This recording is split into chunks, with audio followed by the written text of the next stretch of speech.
We're going to eventually get into, we're going to talk a little bit about us, then a little bit about you. But I think when we talk a little bit about them, our relationship with Ralph is very important. That being, you know, I call Washington, D.C. Mayberry, because it's a very small town. I mean, we all like to think that we are at the pinnacle of power, but you know what? The people you are sitting next to today, and to those of you who are Ripon Society members, are the people that you've known 20, 25 years ago, and that's a really important thing to keep in mind. Okay, I just have three. I mean, I'm looking out at this audience, how many of you, our LDs, have worked on Capitol Hill, so I just have three pieces of advice. Number one, to Ralph's point, do no harm. As a legislative director, you would not believe how much a member of Congress counts on you to keep them out of trouble. So when there's a vote coming up on the floor and they're not exactly sure, you know, whether it's how they're supposed to vote on it, what the reflection is in the district, what the press is going to say about it, they're going to need your advice in about 30 seconds. Here's what, you know, side A says, here's what side B says, and here's what I think you should do. And that piece of advice is very important. So it's the do no harm. Tell the member exactly how you think that this piece of legislation that they're going to vote on or decide to co-sponsor or write themselves is going to have an impact on their career.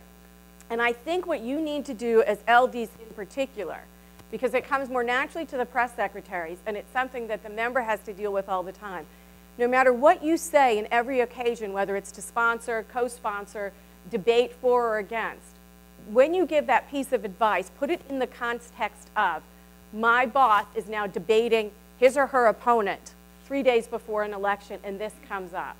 Do I have the answer for why we took this position and how it benefits them? If you can't answer that question, then you have to go back, because you will never know how many times we have been in debates when all of a sudden what we thought was sort of an insignificant vote or a vote that nobody could possibly be against, or one piece of a vote, particularly on a budget or something like that, that gets hidden, that gets pulled out. Knowledge is key, and you are the gatekeeper for your member for that. So number one, do no harm. Number two, always keep an eye on the district for your member. There are going to be times when your district is going to dictate something different, perhaps from the Republican Party, from other people in, for example, upstate versus downstate New York. Always make sure that whatever you're doing with the member, that you have a really good feel for what the men and women in the district, what the voters are going to tolerate or will not tolerate. That means you have to make sure you read the local papers, that you read the local blogs, that you are just as ensconced in that member's district as that member is. And thirdly, understand the member's interests. And I think for me, I always had legislative directors that really took to what I wanted to work on. And so even if it wasn't germane to my district, obviously the first thing you do is look for everything that you can to help your district, your state, your city. But then if there were issues outside of that that you wanted to work on, help your member do that so that there's a greater fulfillment there and a greater opportunity for that member to advance in a specific cause. And I guess it's 4, not 3. One of the things my legislative directors were always good at is watching the issues come up in the media if your member wants to get in the media. And if you see that there's a story that's being told that doesn't have a legislative solution yet, how can you capitalize on that? Because clearly if it's a story that's in the Washington Post or the New York Times or on Fox News or on MSNBC, and the member can then come up with a legislative solution or a hearing just on it, or write a press release, you know, condemning whatever the issue is, you're going to get covered then by Fox News for picking up that issue. So it's always good to kind of watch what is going on out there. For example, you know, after the Tucson tragedy, is there, you know, are there members out there, and I'm sure there are, I just don't know about it, who are doing more and more on mental health issues, you know, whether it's increasing funding or having hearings on. Clearly that's an issue that the press is looking to continue to cover, and that's a hook that they can use to help your member further their cause, but also to get the member out there as a national leader. Let me just close with this one story that I don't even think Jim and Ralph know about. And when I was a member in the minority, probably freshman, my LD came to me because he knew that I was very interested in issues that dealt with child abuse and sexual assault. So he became very friendly with someone in Senator Dole's office and had friends in the Justice Department. Now, at this point, it was the Clinton Justice Department. So my LD came to me and said, we're going to write this bill called the Sexual Assault Prevention Act, and it's going to have a whole host of, instead of the Violence Against Women Act, which we all supported, this is more sort of the tough on crime, Sexual Assault Prevention Act stuff. So Senator Dole and I wrote it, we had a press conference, and then years later, President Clinton wanted to introduce his crime bill, which failed on a because it was a closed rule.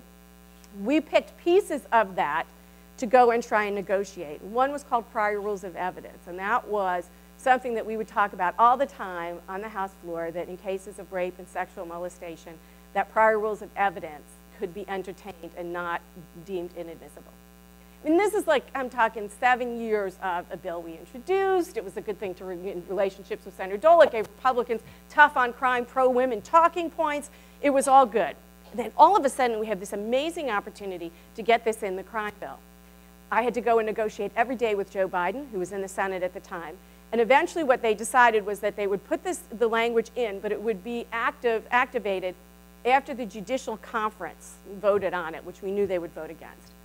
And by then, therefore, they would undo it. Judicial conference takes it up, they vote against it, but by then we're in the majority. So everybody kind of forgets about it, because really, it's a federal rule of evidence. So what does a federal rule of evidence really have to do except on federal cases? And we fought for it because sometimes it becomes a template for the states.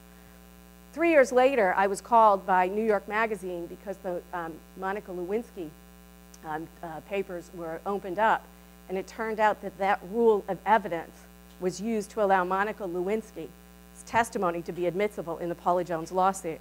So even though I wasn't even in Congress for the impeachment proceedings, it was a piece of legislation that went back 7 years ago, a thought, a poke, an interesting piece of legislation to develop a relationship with Senator Dole and get the Republicans on the map for being pro-women, that led to a little bit to the impeachment of the President of the United States. So I guess remember the district, remember the press, and if you do your job well, maybe remember history. Ta-da! Top that, Bill Paxon. It's not the first time I've been put in that an enviable position of trying to follow my wife. And with one of our two daughters present. Again, Jim, thank you for having us here today, and Ralph, for your kind introduction. I know you got other things you want to do, and it's a long afternoon. This has been a great program. I just want to do two things. One, I want to just follow up on the charge that we were given to talk for a second. When I was a New York state legislator, our legislative staff and our offices consisted of nobody. I mean, we had to read all the legislation, prepare, and I cast 25,000 votes in my 6 years in Albany. And so really, every day, you were just going on the floor and voting for hundreds of things. My rule, because I'm very conservative, very big believer that there's too much government, and my rule was, if one other person on the Republican side in the state assembly voted no, I would vote no. So I figured I was covering myself by having at least one other person vote no. And I can tell you, when I first ran for Congress in 1988, the ads were on the screen of hundreds of my really awful votes against women, children, dogs, cats, you name it.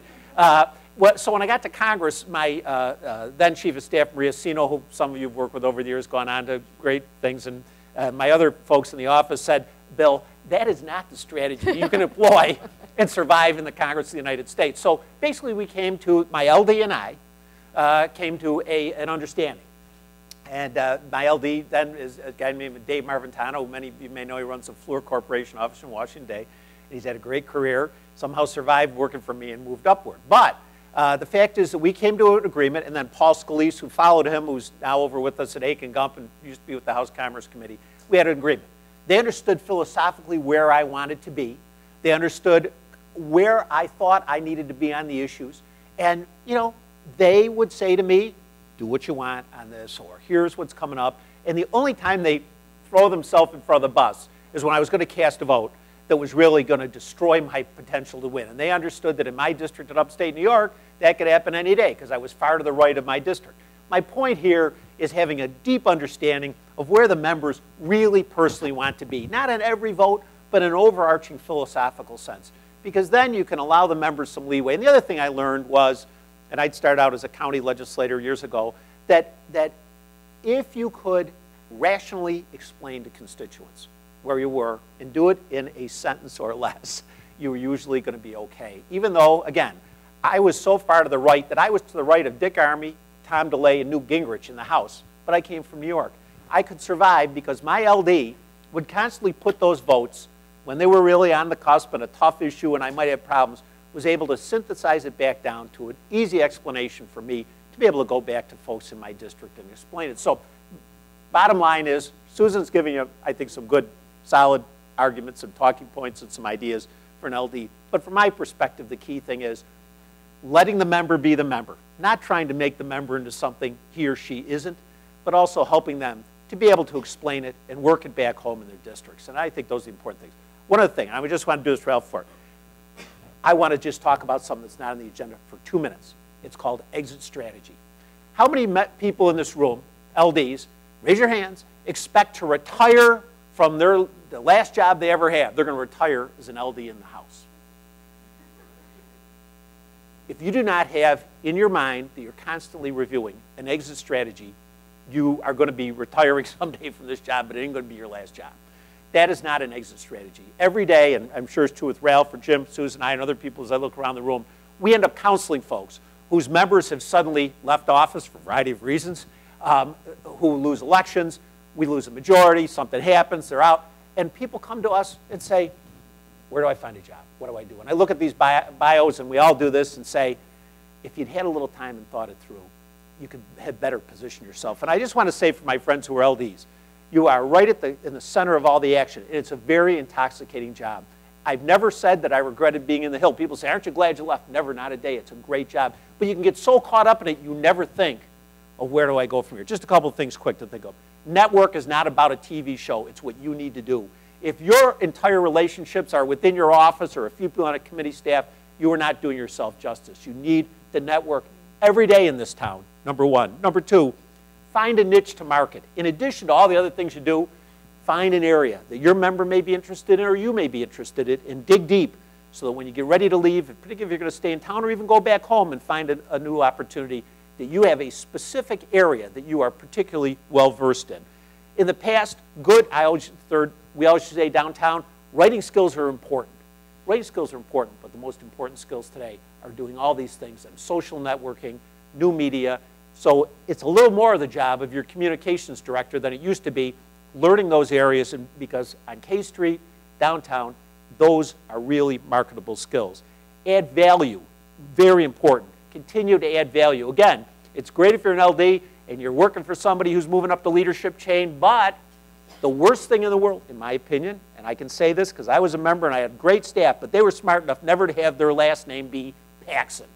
You do not want your last name to be your member's name. You need to have a singular identity. So when the day comes that you need to leave, you want to leave, or you have to leave, your last name isn't Paxon or your member.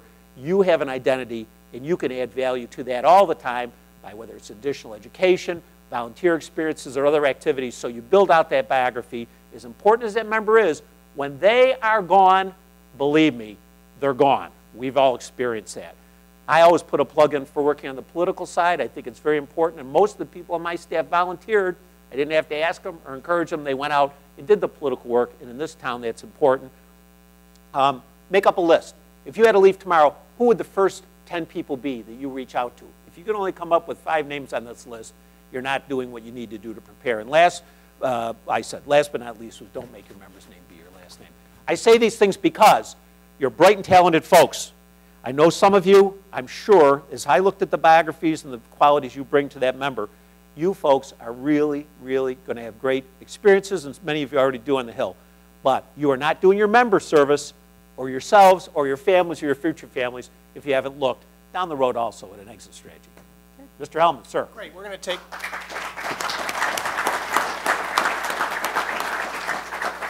We have time for a couple of questions, but let me preface it with one addition.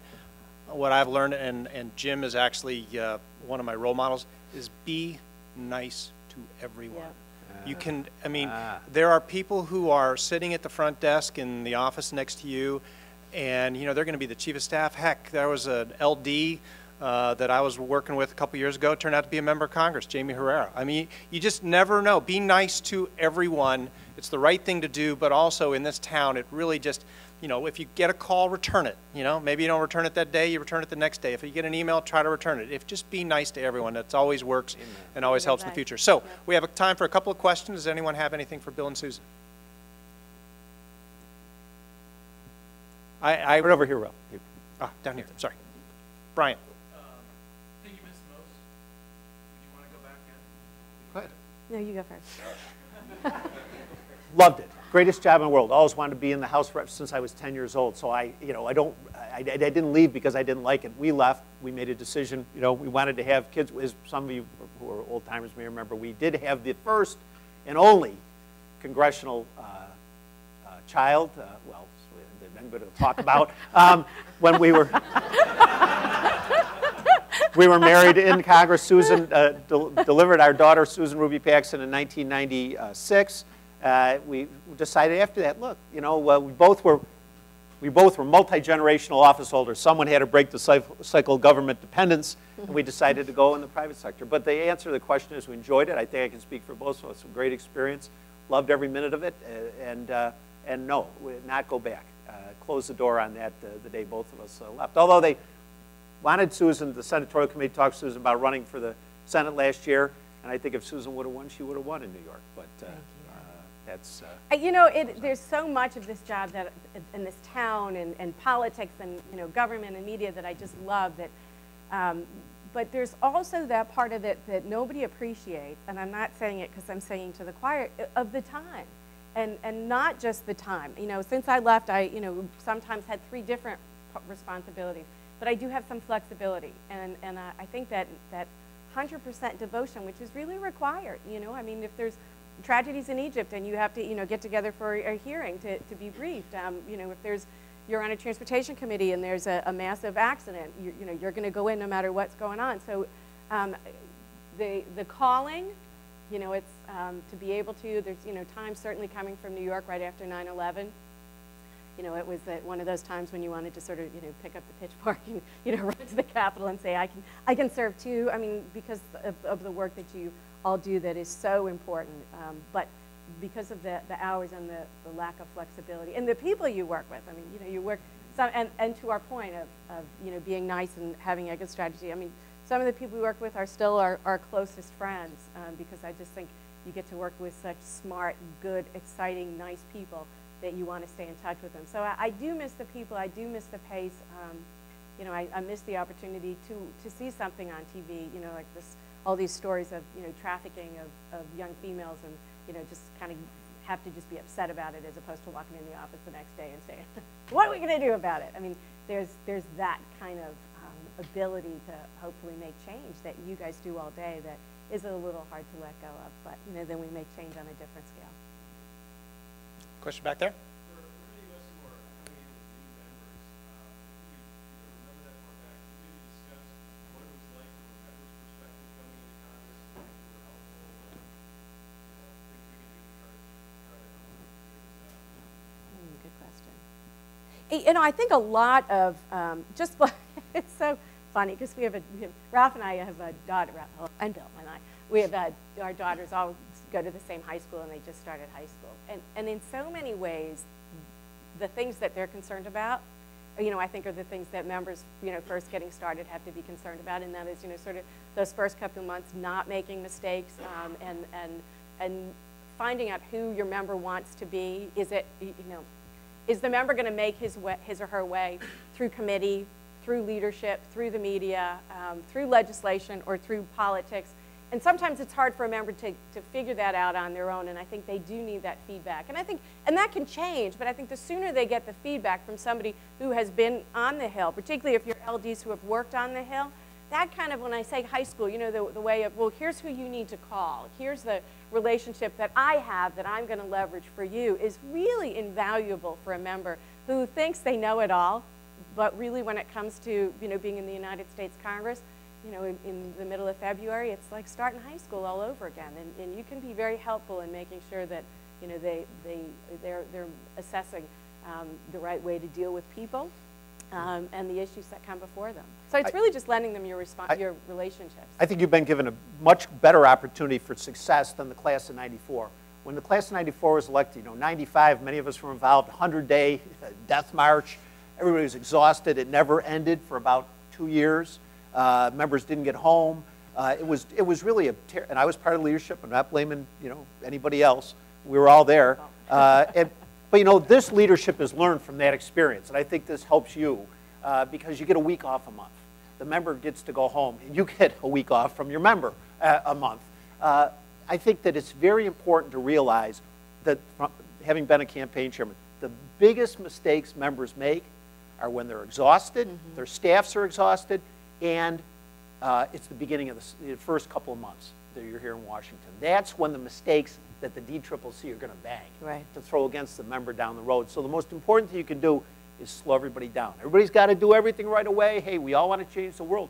But the thing is this. This is a process that grinds you down. And if you don't pace yourself, and the member's not paced, they will be tired, they'll make mistakes, they won't focus where they should. I know everybody wants to say you shouldn't worry about, you know, Dickens said all politics is local, that's the Democrats. Like, that's true. We want to focus on the big issues. But you get elected at home, and members need to be there. I don't care. Look at my voting record. You can vote any way you want, almost. I mean, the days that I was going to the floor, a couple of votes, literally my LD would throw himself in front of me, beg me, grab my leg, stop me. There was some, but the important thing is to remember, you can't do a good job when you're exhausted, you're confused, and you haven't had the time to ponder how you're going to tell folks back at home, you know, what's happening in Washington, how you get it done. So I think if you just keep that in mind, and last thought on that score, remember, I know you know this, I'm sure, when that week or the time the member's gone, they're not on vacation. They're working as hard at home as they do here. And a lot of times I'd remind my staff, I'd say, I know you're always right. However, I just was in the district and I'm exhausted. Can I just have a few minutes of downtime somewhere in this? So building some downtime into your member's schedule is a good way to keep them focused and sharp. And the one thing, and I know that has changed too, but particularly when there was a larger age gap, you know, between members and their LDs, you know, particularly LDs never, sometimes you're the guy in the New York girl guy sort of way that have to tell the members things they don't want to hear. And you have to be honest with them, and you have to let them know what, you know, people might be saying about them, or you know, how this piece of legislation didn't work, or where they may have made a mistake that they're going to have to come back and rectify. It is very important that everybody, you know, in the staff, the press secretary doesn't really have any choice. The press secretary has to be honest because, you know, you can read what's out there. But from an LD perspective, the one thing your member really deserves is your loyalty, and that's translated by being as honest as possible. And Susan, one addition to that, I mentioned to you about networking. You know, it's also important to make sure your member isn't isolated. You know, members, you know, many like to sleep in their offices. They never get a chance to, you know, get to know anybody. The more networking, it's important for you. Why? There are going to be times, you probably have already had them, when you got to do as Susan says, tell your member you can't do that. Or do you really want to do that? Think about it. If you have some other people that they can talk with, you say, well, what do you mean? Well, you should talk to so-and-so. Here's somebody I've met that maybe can give you a different perspective on this. I think that networking can also help your member network and grow a bit also. Maybe one more question? I have one here. What about those suggestions, legislative suggestions that, you know, staff didn't get in? Why don't you bring this up to staff? Right. They may look stupid. In your eye, was there ever any suggestion you were thinking, you know, I don't feel comfortable with this, and you put them on and you lost confidence in your LD or your LA or even coming up with suggestions? I think, no, I mean, you want to say there are no stupid questions, because what it means is your LA, your LD is really thinking on your behalf. And that is how you differentiate yourself in your office. It's that person who, you know, really is sitting around at night thinking, I just came up with this great idea, because I can't come up with all the great ideas. I mean, most of my great ideas were staff generated. So we really do rely on our staff to come up with those great ideas. I think where you lose confidence is if the continuation of ideas are non-reflective of the district. There were times when I might have somebody on my staff who wanted me to be, and I came from a New York City, but it was, you know, kind of Reagan Democrats, a little more cops, firemen, teacher unions. And I might have a staffer who, you know, constantly wanted me to be much more liberal than, and thought because it was New York City that that was the way to go. And so the truth is, sometimes I would lose confidence in that one staffer because I'd be like, don't you understand, you know, the district? And so, no, if it's not anything that can get you in danger of home and all politics being local, no. The one time I was concerned is when I thought I had a staffer who saw me at this level as in leadership and doing CNN and completely took their eye off Staten Island and part of Brooklyn.